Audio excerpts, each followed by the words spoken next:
Saul becomes jealous of David. After David had finished talking with Saul, he met Jonathan, the king's son. There was an immediately bond of love between them, and they became the best of friends. From that day on, Saul kept David with him at the palace and wouldn't let him return home. And Jonathan made a special vow to be David's friends, and he sealed the pact by giving him his loaf, tunic, sword, bow, and belt.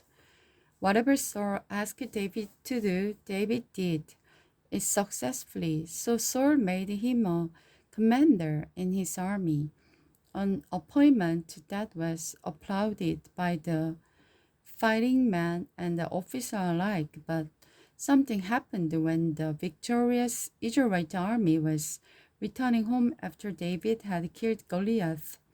Women came out from all the towns along the way to celebrate and to cheer for King Saul, and they sang and danced for joy with tambourines and cymbals. This was their song. Saul has killed his thousands and David his 10,000s. This made Saul very angry. What is this? He said. They credit David with 10,000s and me with only 1,000. Next, they will be making him their king. So from the time on, Saul kept a jealous eye on David. The very next day, in fact, a tormenting spirit from God overwhelmed Saul, and he began to rave like a madman. David began to play the harp as he did whenever happened. But Saul, who had a spear in his hands, suddenly heard it David, intending to pin him to the wall. But David jumped aside and escaped. This happened another time too, for Saul was afraid of him. He was jealous because the Lord had left him and was now with David. Finally, Saul banned him from his presence and appointed him commander over only 1,000 men. But David faithfully led his troops into battle. David continued to succeed in everything he did, for the Lord was with him. When Saul recognized this, he became even more afraid of him. But all Israel and Judah loved David because he was so successful at leading his troops into battle. David married Saul's daughter. One day, Saul said to David, I'm ready to give you my older daughter, Merab, as your wife. But first, you must prove yourself to be a real warrior by fighting the Rhodes battle. For Saul thought to himself, I will send him out against the Philistine, and then let him kill him rather than doing it myself. Who am I, and what is my family in Israel that I should be the king's son-in-law?